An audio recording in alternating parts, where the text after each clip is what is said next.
ሰላም ጤና ይስጥልኝ ክቡራትና ክቡራት ውድ የቻናላችን ተከታታዮች የዛሬውን ዜናዎች ይዤላችሁ የቀረብኩት እኔ ናትናኤል አካሉ ነኝ። አብራችሁን ቆዩ። በመጀመሪያም ከሀገር ውስጥ በመላው ኢትዮጵያ ከፍተኛ ድንጋጤ የፈጠረው የታዋቂ አርቲስቶችና ተጽዕኖ ፈጣሪዎች በቁጥጥር ስር ማዋል አሁንም መነጋገሪያነቱ ቀጥሏል።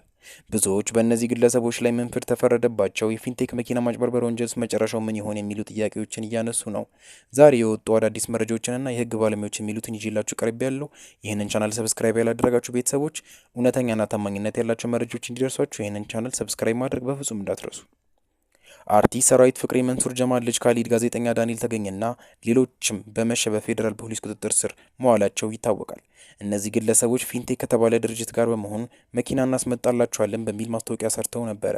ሆኖም በሺዎች የሚቆጠሩ ዜጎች በሚሊዮን የሚቆጠር ገንዘብ ከፍለው መኪናውም ሆነ የገቡት ቃል ሳይፈጸም ቀርቷል።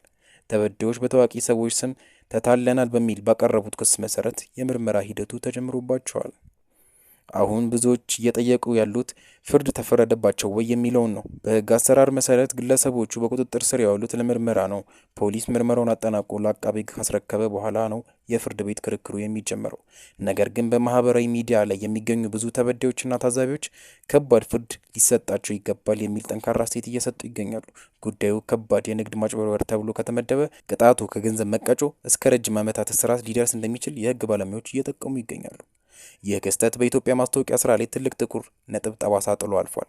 አንድ አርቲስት ገንዘብ ስለተከፈለው ብቻ ያላጠራውን ድርጅት ማስታወቅ አለበት ወይ?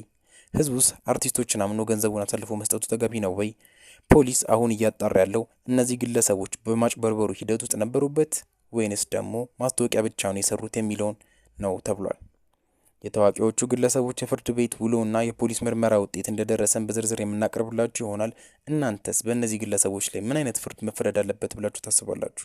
አርቲስቶቹ ጥፋተኛ ናቸው ወይንስ ደግሞ ድርጅቱ? ሀሳባችሁን በኮሜንት አጋሩ። ለቻናላችን አዲስ የሆናችሁ ቤተሰቦች ሰብስክራይብ በማድረግ ወቅታዊ መረጃዎች መከታተል ትችላላችሁ። 50 አለቃ ሙሉዬ በራሱ ፍላጎት ወደ ጫካ በመግባት በትጥቅ ትግሉ ተሳትፎ እንደነበር ገልጿል። ትግሉን የተቀላቀለው ለአማራ ህዝብ መብት መቆም መስሎት እንደነበር ተናግሯል። ሆኖም ግን በትግሉ ሂደት የአማራ ማህበረሰብ ነጻ ከመውጣት ይልቅ በኢኮኖሚ እየደቀቀና ለከፍተኛ ድህነት የተደረገ መሆኑን እንደተረዳ ገልጿል። ትግሉ ተሸጧል፣ ጎጥ ላይ የተመሰረተ ሆኗል በማለት የገለጸው 50 አለቃ ፍቅሩ ለ3 ዓመታት በተደረገው ትግል ከቀበሌ ከወረዳ ያልወጣ እንዲሁም ውጤት አልባ እንቅስቃሴ መሆኑን በማየቱ የመንግስትን የሰላም ጥሪ ተቀብሎ በራሱ ፍላጎት መመለሱን አስታውቋል። ጦርነቱ ለማንም እንደማይበጅ በመግለጽ ሌሎች የሰላም ጥሪውን ተቀብለው ወደ ሰላማዊ ህይወት እንዲመለሱ ጥሪ አቅርቧል። የ13ኛው ክፍለ ጦር አዛዥ ሜጀር ጀነራል ተስፋዬ አየለ በበኩላቸው 50 አለቃ ፍቅሩ ቀደም ሲል በመከላከያ ሰራዊት ውስጥ ሀገሩን ያገለገለ ወንድማቸው መሆኑን ገልጸው የሰላም ጥሪውን ተቀብሎ በመመለሱ የእንኳን ደህና መጣ አቀባበል አድርገውለታል። የአማራ ህዝብ ከዚህ በኋላ የጦርነት ቀጠና መሆን የለበትም የሚል እምነት እንዳላቸው፣ ሌሎችም የፍቅሩን ፈለግ ተከትለው ወደ ሰላም እንደሚመጡ ተስፋ እንደሚያደርጉ ገልጸዋል። ጦርነቱ ቆሞ አካባቢው ወደ ሰላምና ልማት መመለስ እንዳለበትም ተጽዕኖ ሰጥተዋል። አሁን ደግሞ ከውጭ ወዳገኘናቸው ዜናዎች እናልፋለን።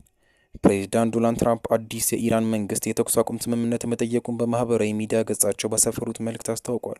ፕሬዚዳንቱ ዋሽንግተን ይህን ጥያቄ የምትቀበለው የሆርሙዝ የባህር በር ለትራንስፖርት ክፍትና ደህንነቱ የተጠበቀ መሆኑ ሲረጋገጥ ብቻ እንደሆነ ገልጸዋል።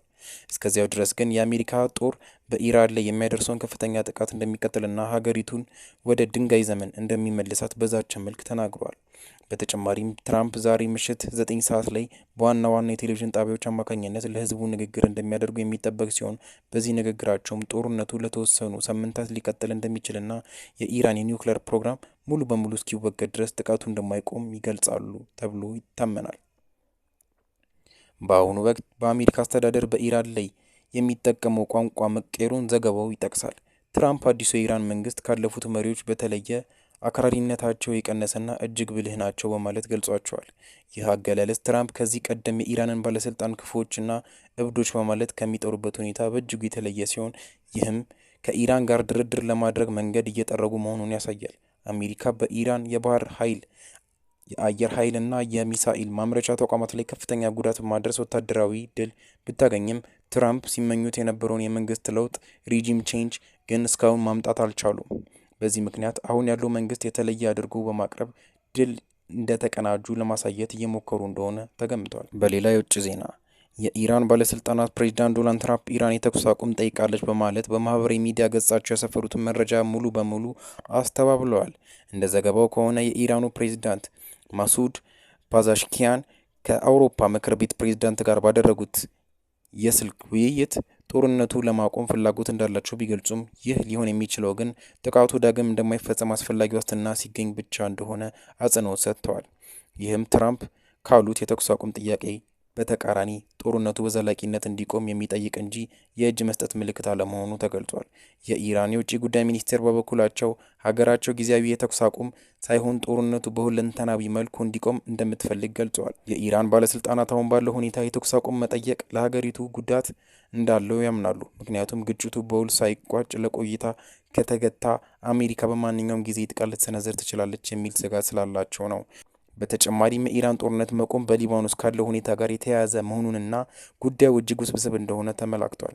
በአጠቃላይ ኢራን ጦርነቱ እንዲያበቃ የምትፈልገው በራሷ ቅድመ ሁኔታ አስተማማኝ ዋስትና ሲኖር ብቻ መሆኑ ዘገባው ያሳያል።